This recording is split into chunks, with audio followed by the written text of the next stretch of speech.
People never thought they'd see the day again, and to be fair, neither did I. But they ended up collaborating with one of my favorite JRPG series of all times, at least in the past like 10 years, Trails in the Sky. For anybody not familiar with the game series, it's a very old series, very long running. It's got like 8+ games in the series now, very long spanning. And they're collaborating with the first trilogy of the games, the first 3 Sky games. I'm not going to do a whole modern review video for anybody who isn't familiar with the game whatsoever, but they have a very bare bones guild system with a guild war and guild boss, kind of. It's not really all that great in my opinion. There's PvP, the arena mode, so there is PvP. It's all like AI stuff, and I don't know, it's more of like an end game thing because you don't really have anything else to do. Most of the game is focused on its PvE. You got units you build and pull for, and the game is pretty much, in my opinion, it's kept alive by the constant plethora of collabs that it goes through, kind of like Grand Summoners, but on a less successful scale. Like here you can see they had a Tensura, the slime anime collab. They had Street Fighter. I didn't play it all during it, but they had the Sonic the Hedgehog one. They've had a lot of classic JRPGs if you're into those, like Star Ocean, Valkyrie Profile. Yeah, a lot of stuff. And then you also pull for these like unique gears, which have been reworked since the last time I played. But yeah, you pull for these gears as well. Most of it will just come naturally. And a gacha system that is kind of not great. A lot of paid banners and whatnots, and really the biggest... oh yeah, you can't look at it from the PC clients, but a big issue is the economy and then rate up, so you'll get a lot of like SSR or like the highest rarity shit, but getting what you actually want, the rate up stuff, is not as easy. But if you play casually, I think that this is still like a solid thing to go into, and because it is like what, like almost 7 years old now, or yeah, about 6, a little over 6 years old I think, so yeah, a lot of content to go back and go through. It's got a still continuing to update to this day, like ongoing story, and a lot of content there. And now for some features that I have at least noticed since I've been coming back into the game that definitely didn't exist before and are welcome changes that I've noticed at least. There's probably other ones that I maybe haven't seen. But one is auto-run. Auto-run already existed in some form that finally came to the game after like a year or 2 after its release. But now there's actually, they've changed it to background auto-run, so you can leave this running. You can't do other quests on the map, but you can go run events and whatnot, or shut off your phone. You don't have to leave it running anymore. They've added in some battle pass thing, whatever. I'm wondering if they're going to update some other things as well, because I've noticed that, I think Tor, from what I've seen at least, I never actually got too deep into Tor, so I still have to get further in there, so maybe they've added more Tors, but I haven't seen too much QOL with Tor. Conqueror... I don't know, I definitely have to go through the story. There might be more slots or more adjustments to this, so I don't know if there's any changes to this. There probably is. Not much here, but I did see these vials here, which looks like you can now like store souls into these for some reason. Maybe you use this for something, I'm not really sure.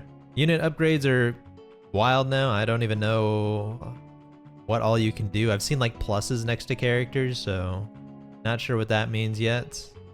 Yeah, I'm sure that characters have gotten even better. A cool thing that I did see, I think this one is more recent, is I won't really be able to show it off, but a lot of old characters. Let's see if I can find like one example here. Like really old characters, even a great pick is Celios. Celios is a guy who wasn't even really usable by the time he released in Japan.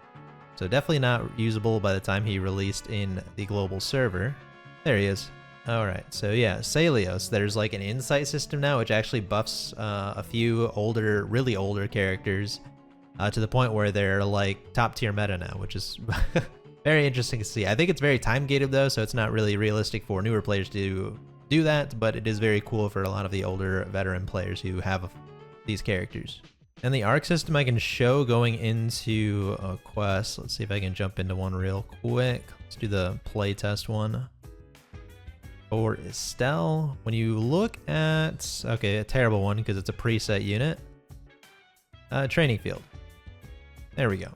So here we have some big changes you'll notice. One is setting sub-arcs. I don't even know what this does exactly. I think this is so you can actually learn multiple skills off of gear at one time. So yeah, instead of having to level 3 at a time, you can now level or learn skills at a rate of 8 at a time.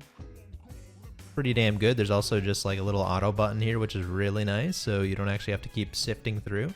And the big one here is they got rid of the levels. What's funny is I might have already changed all of my old teams, but if you had any one of their levels reduced, it would still show up as like level 1. But ignoring that system entirely, now how it used to work is arcs used to cost these blue and red souls in order to use them, so it was kind of a pain to actually like level skills and actually have like a fully leveled arc. You'd have to level it down, which was again not a launch feature, but it was added down the road. But now they've completely removed the cost, so you can pretty much freely use whatever the hell you want and learn whatever you want. So big W change there. Outside of that, not much I've seen. Just in this last patch with the collab, they added in weekly missions now, so there is a total of 500 gems you can get a week, so another 2,000 gems a month for people. And for people who are newer, a full multi is 3,000 gems, so the weeklies are a little under a full multi, but that's still pretty damn close, and I think the existing player base could use all the gems they can get. But yeah, I don't really have much to say other than all of that. I just wanted to take a look at the events. You know, me and Cloudia, we have a storied history, and it's how I started my channel. It's how I got into content creation, and it's kind of been my baseline for creating content, which is, let me find the right, I think it's the right setup. Oh, I need to throw Estelle in now that I have her. Yeah, it's been like my baseline for creating content, because the whole reason I even got started in doing Cloudia and starting a channel in the first place, just because I was passionate about the game. I was very interested. I was very excited. I'd played it a little bit on the JP server, and I was excited to play it when it came over into the global release. Yeah, here you can see a little bit of the event story itself. No voice acting in the game, at least as far as like story segments and whatnot are concerned. But yeah, they've got these neat little animated events. I've always thought that they looked nice, and I always loved that they were animated, but I've always hated the whole text system. You kind of just have to really pay attention as to, and kind of guess sometimes as to who's even talking based on like what they're saying.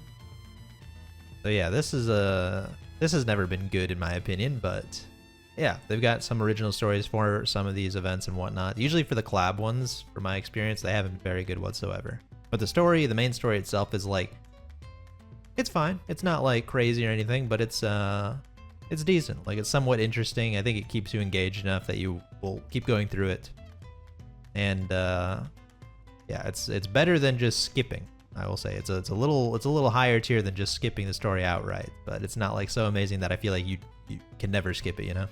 And here, I think this is the perfect place to show off combat a little bit, because these are usually pretty tanky fights, so you can kind of play around. Let me turn auto off here real quick. But you can see here we can move around. If I press my attack button, this is just a basic animation combo string. So you don't need to keep pressing it. You press it once, and whatever their basic attack is, they'll end up doing it. So like here, Estelle, she does a little, oops, I pressed the ult button. There's an ult. There you go. Get her nice little S-craft in. Very cool. But yeah, you can see here she just does a little jump, and then she smacks him twice. And then here are their skills, the skill 1, the skill 2, and the skill 3. You can see they have a little cooldown that raises over time, and they have a certain amount of charges that they hold, so you can sit here and spam. That is very spammable. That is nice. Damn, all of her skills are really spammable. That's very good. And then we've got the magic menu here. You know, you do spells, you do buffs and whatnot. If you have an arc with a skill equipped to it, that'll show up here as well, which is usually a one-time use, but a very powerful effect.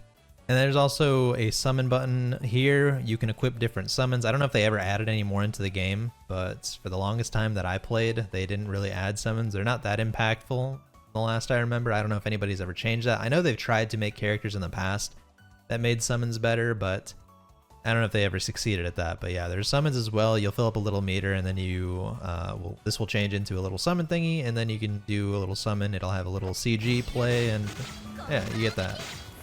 Yeah, pretty basic stuff. It's mostly, unfortunately, even with all these in play, the game has always usually been just kind of DPS as fast as you possibly can. You can play in different ways, and I'm pretty sure they have different options as far as like tanking teams go, but that's always been kind of an unnecessary thing. It's always been just blast open asses and do as much damage as possible. So it's always been kind of like a little negative point for me, that the build and team creativity is kind of there, but it all essentially is boiling down to just accomplishing one goal, which is just clear and kill as fast as you possibly can. Now, another point for newer players is the Chronicles tab. Most events, I think outside of collab events, is probably the only thing. They end up getting added into the Chronicles tab, so you can always go back and play through them as you want. You know, go experience the stories, go get rewards, and play through all their quests and whatnot. I'll click a random one here. But anyway, skip through that. Yeah, so you can play through all of the old events and experience them on some level. It's mostly just to get the event-specific gears, in case there was anything good there. Alright, and the last thing I wanted to take a look at is the gacha. If you download and start today, right now there is a daily free multi going on every day for 30 days, up to a cap of 20, so 200 summons. This one is for the collab, but there's also, as of recording this, 6 days left for the 7 million download campaign thing, where you also get a free multi every day, and if you download and start as soon as you can at least make sure you get this guaranteed 1 unit. A big thing to know for newer players, though, is that the game's kind of separated into permanent, and I would say semi-limited and then limited units. Semi-limited are going to be mostly these, like Descent of Heroes characters. It's kind of got its own separate pool. There's always usually one going on with like a new release and whatnot, but it's only ever typically one on rate up. But then you can still pull any of the other Descent of Heroes during those banners.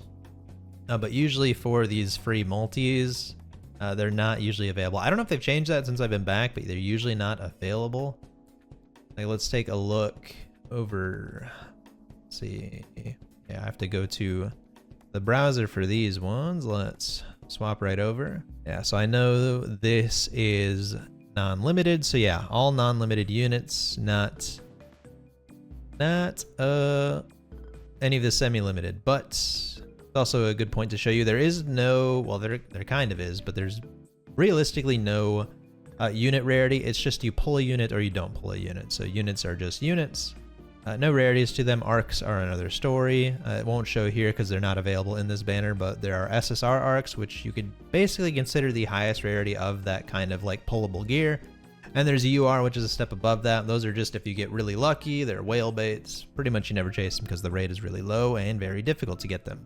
But yes, gotcha. And then I would say collabs are like more of like the more permanently limited characters. The only time you'll see them come back is reruns, which Last Cloudia does a lot of collaborative reruns. They usually bring along new units, whether that's alternate versions of characters they already brought out or something else, and they usually buff the characters along with that. So very cool. Unless we're talking ReZero. There was a ReZero collab many years ago, and I don't think it's ever come back. So except for that one. I almost forgot multiplayer content, which is pretty ass. It's mostly farm stages here. And because this is a more niche game, you're usually not going to have that many rooms. You usually have a few rooms, like here we've got 3 right now, but unless there's a multiplayer quest in like a new collab event or something that usually draws in new players, and it's not usually ever booming here. But here is a way that you can save your event stamina. This is like the only stamina system in the game, but at the same time it's pretty worthless. I have like 2,000 recovery points for this, and it sounds like a lot. It is a lot. So not really that important for that, but yeah, you can do that. The connection is mega ass. It's been ass since they released it, and they've never really changed that. So yeah, but it exists.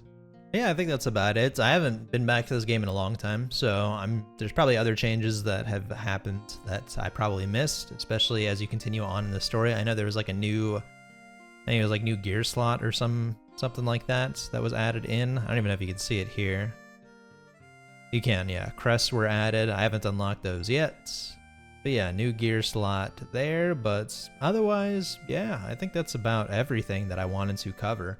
Trails is just a series that means a lot to me. It's an amazing series. It rekindled that kind of old school JRPG nostalgia for me. And yeah, they're fantastic games. Can't recommend them enough. Very long series if you really want to, you know, do a real deep dive. They extend very far, and they're all interconnected, which is really cool. So the series are separated into the different regions that they take place in, and stakes continue to rise, and returning characters, yada yada blah blah. It's very, very fun, very cool. Also very fun battle systems. Love the battle systems in those games. Very customizable, very fun. For, you know, turn-based JRPGs, that is. Yeah, we'll do these freebies real quick. That's about it. I pulled my tickets, and I ended up getting Estelle, so no pulling for Estelle here. I already got her. Very cool. I'm hoping I get the arc. I want to clean out everything on this collab because they're all very cool. The arcs actually have... They have, for the first time, they have music tracks from the game on the arcs themselves, which is, again, that special gear. So normally there isn't anything like that, but with the new collab ones, when you hit view, it'll actually play the songs for them, and I love the Trails music. They've got absolute bangers, so that is very cool. I hope I can nab those. Yeah, second part of the collab will be coming out in like a week. I think it's usually a week or two. And then Josh will be there. Very, very cool. Yeah, I think that's it. I don't think I was going to be pulling any more than that, so yeah, cool. Thanks everybody for watching. All those old school LC fans. Here's your LC video. Appreciate everybody. Take care, and I'll see you in the next one.